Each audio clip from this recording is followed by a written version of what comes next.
नमस्कार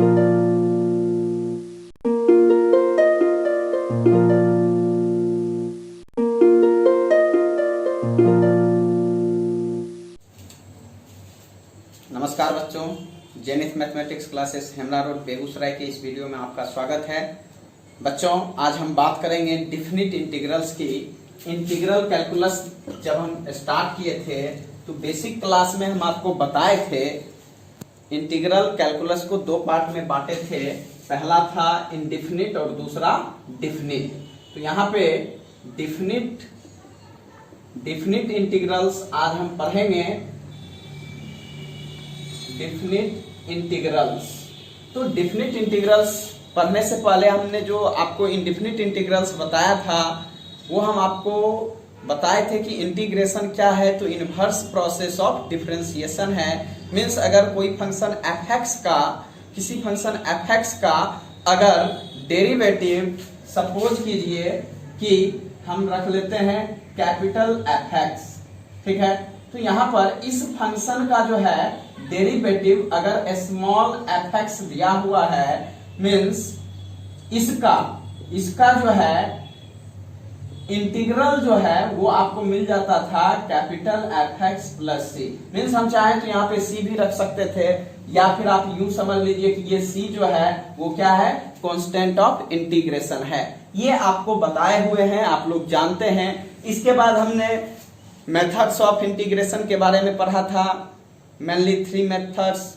substitution method means integration by substitution, integration by parts and integration using partial fraction.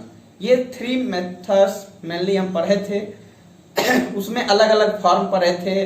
Means ax² plus bx plus c के form में, √ax² plus bx plus c के form में, px plus q by ax² plus bx plus c के form में, और सम मोर integrals में हमने ढेर सारे फॉर्मूला को यहाँ पे ब्रेक किया था।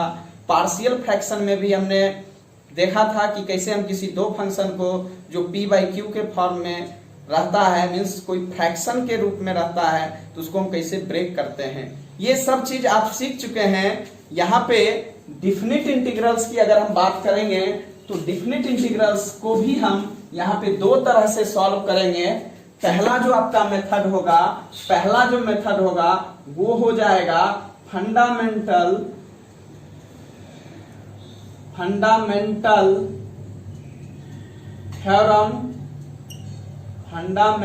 Theorem of integral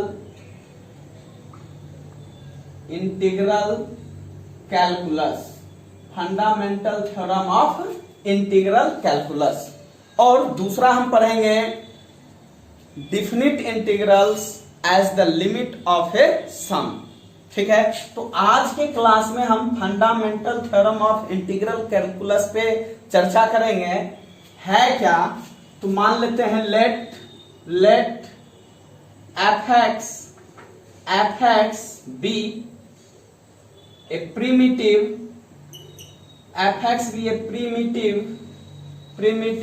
or anti-derivatives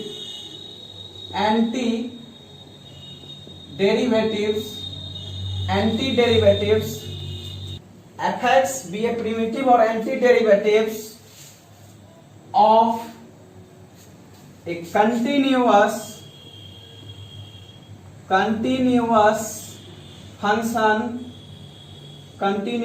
function f(x) defined in closed interval ab,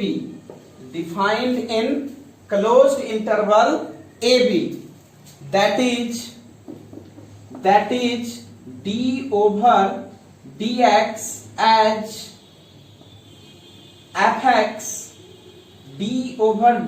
as f(x) equals to f(x), ठीक है।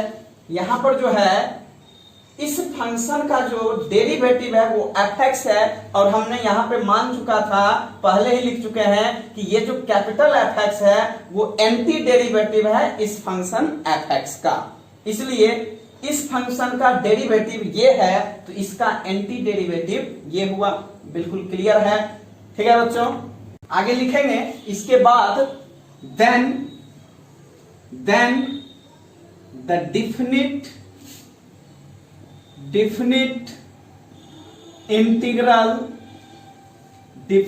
Integral of fx over closed interval ab is denoted by fx dx, यहां लिख देंगे a और यहां लिख देंगे b, and is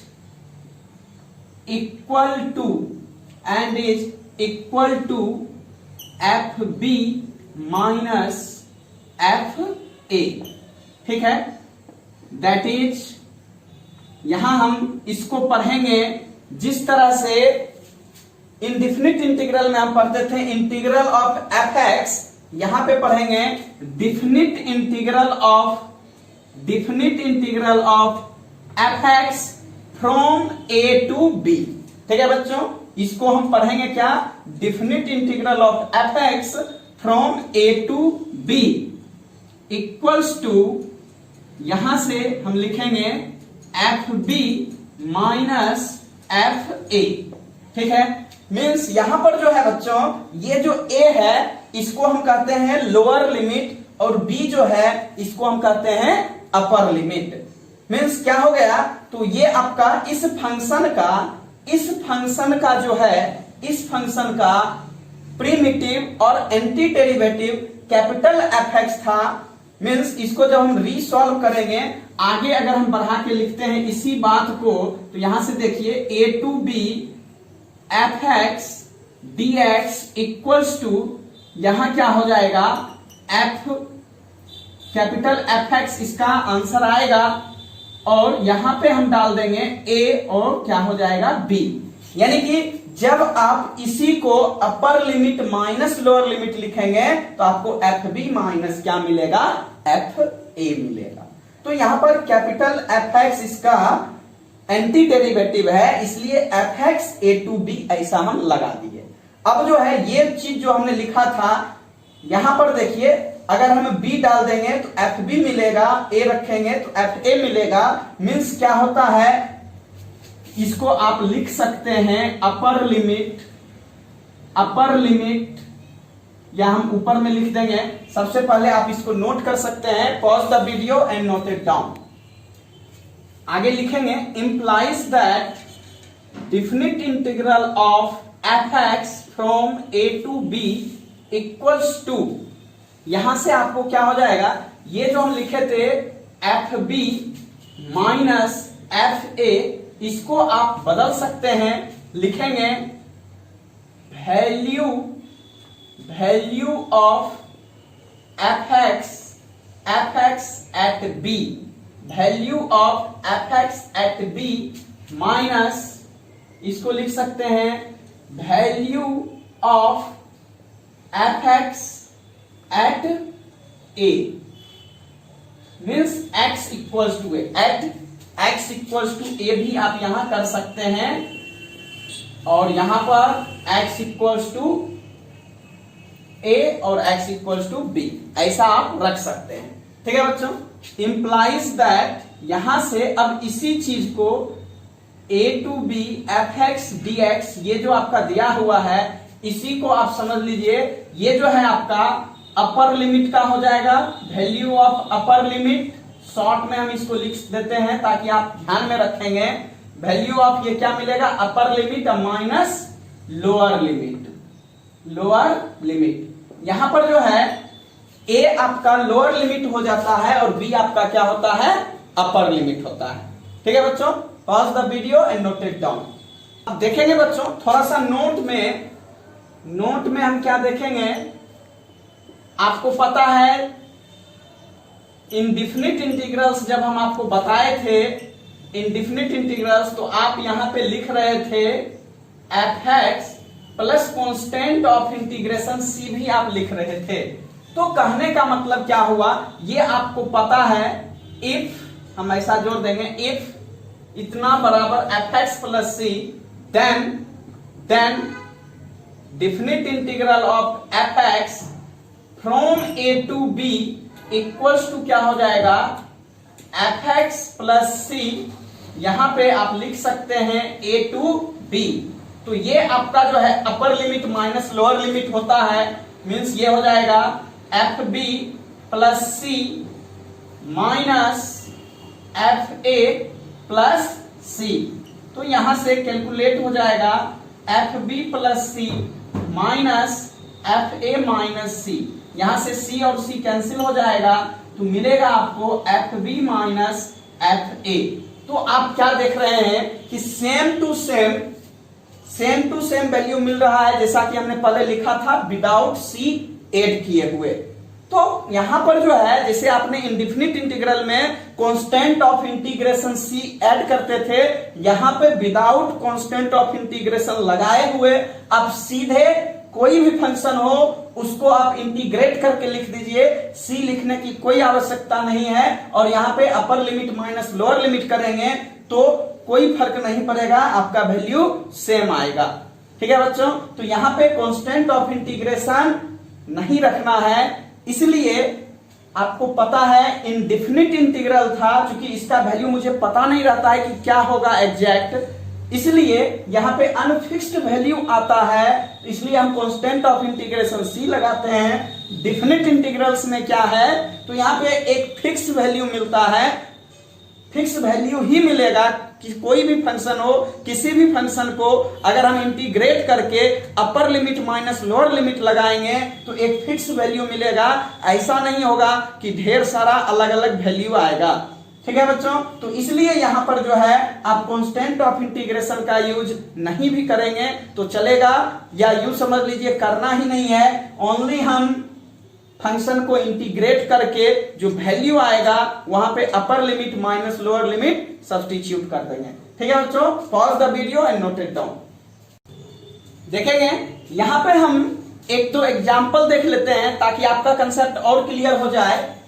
definite integral of x square from 1 to 2, यहां पर क्या करना है, एक्स स्क्वायर का आपको पता है, एक्स स्क्वायर का अगर हम इंटीग्रेट करेंगे इसको तो यहां पे मिलेगा एक्स क्यूब बाई 3। आपको पता है इनडेफिनिट इंटीग्रल में आप यहां पे सी लगाते थे, बट यहां पे हमको सी नहीं लगाना है क्योंकि ये डेफिनिट इंटीग्रल का पार्ट है, तो केवल एक्स स्क्वायर का इंटीग्रेशन हमने लिख दिया है एक्स क्यूब बाई 3, और यहां पे जो लोअर लिमिट 1 है और अपर लिमिट 2 है, इसको रख देंगे। अब आपको पता है upper limit minus lower limit करना है, अपर लिमिट में यहां पे वैल्यू 2 है, तो x के जगह अगर हम 2 सब्स्टिट्यूट कर देते हैं तो 2 का क्यूब बाई 3 माइनस 1 का क्यूब बाई 3 ऐसा लिखेंगे, ये मिलेगा 2 2 जा 4, 4 2 जा 8 बाई 3 माइनस 1 बाई 3। अब अगर आप इसका कैलकुलेशन करते हैं तो 8 माइनस 1 तो मिलेगा आपको 7 बाई 3। ठीक है बच्चों, तो इस तरह से आप डेफिनिट इंटीग्रल में केवल आप क्या कीजिए, तो कोई भी फंक्शन हो उसको इंटीग्रेट कर दीजिए, उसका जो कांस्टेंट ऑफ इंटीग्रेशन है उसको हटा देना है, upper limit minus lower limit लगा देंगे, एक फिक्स्ड वैल्यू आएगा। ठीक है बच्चों, एक दूसरा हम देखेंगे एग्जांपल, इसको आप उतार सकते हैं। देखेंगे बच्चों, साइन स्क्वायर एक्स का यहां पे करना है 0 to π/2 sine square x dx है। सबसे पहले हम क्या करेंगे, साइन स्क्वायर एक्स है, डायरेक्ट इसका नहीं होता है, तो हम इसको ब्रेक कर लेंगे 0 to π/2, ये तो रहेगा ही रहेगा। साइन स्क्वायर एक्स को आप 1 माइनस कॉस 2x/2 ऐसा ब्रेक कर सकते हैं, तो हम ब्रेक कर लेंगे और यहां से 0 to π/2 1/2 माइनस 1/2 cos 2x ऐसा ब्रेक कर देंगे।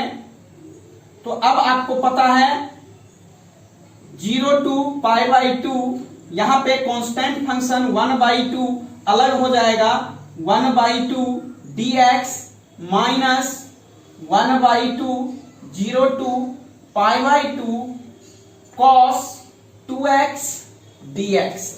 ठीक है बच्चों, यहां से आपको मिलेगा 1/2 इंटू कॉन्स्टेंट फंक्शन बाहर हो जाएगा, dx बचेगा तो इसका इंटीग्रेशन x, तो यहां से मिलेगा 0 to π/2 माइनस ये हो जाएगा cos का इंटीग्रेशन साइन होता है तो साइन 2x, x का कोफिशिएंट 2 है तो आपको पता है ये 2 नीचे आएगा, 2 पहले से है, 2 इंटू 2 कर देंगे तो यहां हो जाएगा 4, 0 to π/2। अब आपको पता है upper limit minus lower limit दोनों फंक्शन में अलग अलग हम लगा सकते हैं। यहां से मिलेगा π/2, बाई 2 करेंगे तो π/4 माइनस क्या हो जाएगा 0/2 और यहां से π/2 रख देंगे तो हो जाएगा साइन 2 इंटू π/2 करेंगे तो साइन π/4 माइनस साइन 0/4। ठीक है बच्चों, तो यहां से π/4 मिल जाएगा, देख लीजिए यहां से π/4 माइनस 0 करेंगे तो π/4 ही रहेगा। साइन पाई मीन्स क्या हुआ, साइन 180 डिग्री का वैल्यू, साइन 180 डिग्री का वैल्यू क्या हो जाएगा बच्चों, तो यहां से देखिए साइन 180 डिग्री मीन्स आप इसको साइन 90 प्लस 90 में कन्वर्ट कर सकते हैं, मीन्स cos 90 मिलेगा और cos 90 मीन्स क्या हो जाएगा यहाँ पे बच्चों, तो 0 ही रहेगा।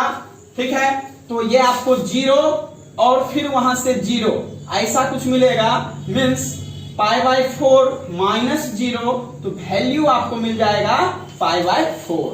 ठीक है बच्चों, तो इस तरह से आप किसी भी फंक्शन को पहले इंटीग्रेट कर लीजिए, अलग अलग इंटीग्रेट कैसे करना है ये आप बढ़िया से सीख चुके हैं। तो इंटीग्रेट कर लेना है, कुछ भी नहीं है, उसके बाद आप सीधे upper limit minus lower limit लगा दीजिए। ठीक है बच्चों, मुझे लगता है आप जो है डेफिनिट इंटीग्रल को कैसे ब्रेक करना है ये आप समझ चुके हैं। Pause the video and note it down. बच्चों एक छोटा सा कंसेप्ट है evaluation of definite integrals by substitution. जैसे इंटीग्रेशन में हमने आपको बताया था कैसे सब्स्टिट्यूट करते हैं, अगर कोई दो फंक्शन है और एक फंक्शन का डिफरेंशिएशन दूसरा फंक्शन होता है तो हम उसको आराम से सब्स्टिट्यूट करते थे। सेम टू सेम यहां पर क्या होगा, डेफिनिट इंटीग्रल में भी हम सब्स्टिट्यूट कर देंगे। कैसे सब्स्टिट्यूट होगा उसको हम देखेंगे।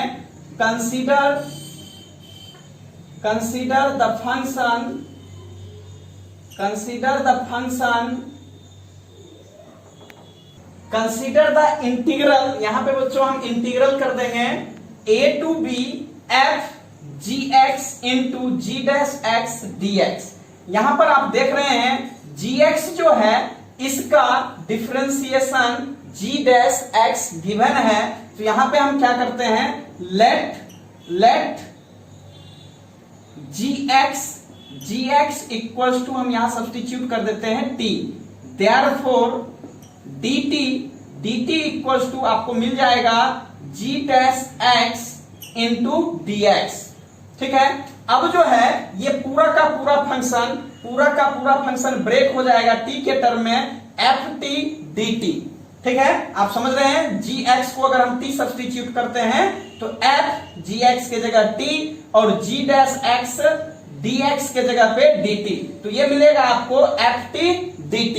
अब जो है ये पूरा फंक्शन आपका जो है वो ब्रेक हो चुका है t के टर्म में। तो ध्यान देने वाली बात ये है, ये जो लिमिट है अपर लिमिट b और लोअर लिमिट a, ये दोनों जो वैल्यू है वो आपका x का होता है। ठीक है, क्यों, जो फंक्शन आपका दिया हुआ है अगर x के टर्म में फंक्शन है तो ये दोनों वैल्यू x का होगा, y के टर्म में है तो y का होगा, t के टर्म में है तो t का होगा।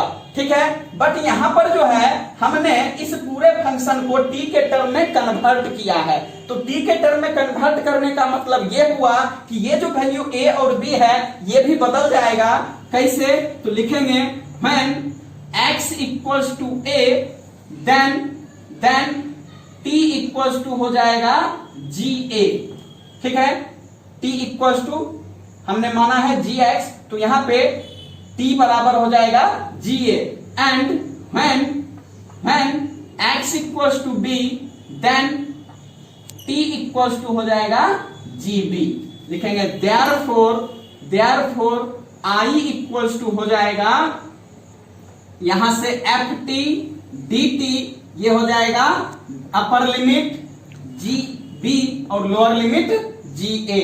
तो अब जो है यहां से आपको वैल्यू मिल जाएगा ft, ये हो जाएगा ga और ये मिलेगा gb। इसके आगे का प्रोसेस आपको पता है, हम लिख देते हैं upper limit minus lower limit. ठीक है बच्चों, इसका हम एक दो एग्जांपल देखेंगे, आपका कंसेप्ट बढ़िया से क्लियर हो जाएगा। Pause the video and note it down. ठीक है बच्चों, एग्जांपल हम रखे हैं 0 to 1 sine inverse x dx।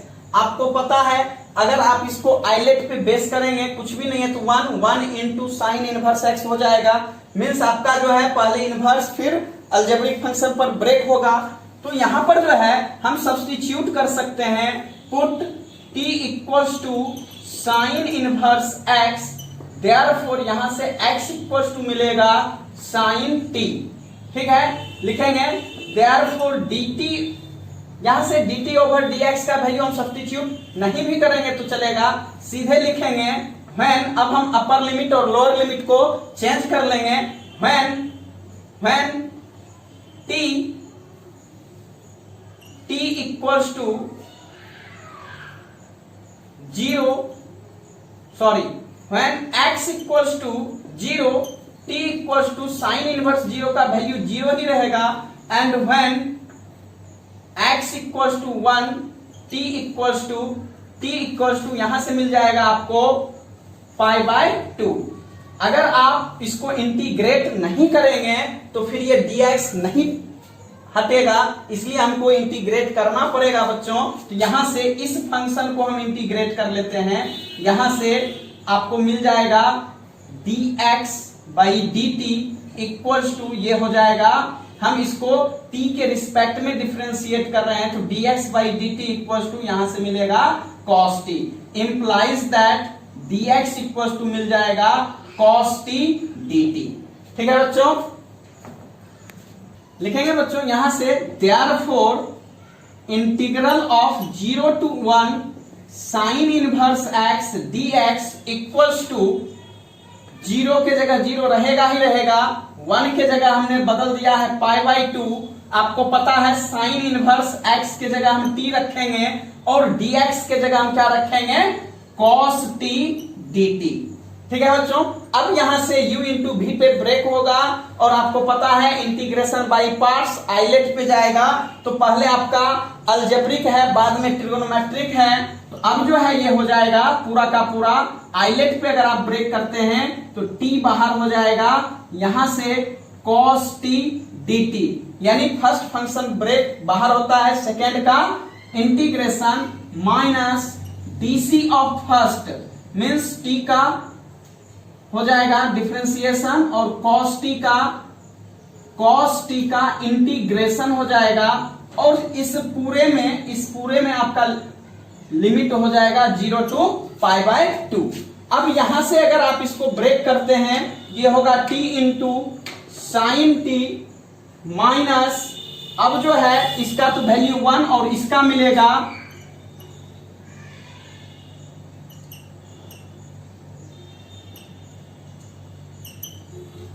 इसका वैल्यू 1 और इसका वैल्यू आपको मिलेगा साइन t, तो यहां से हो जाएगा साइन t dt।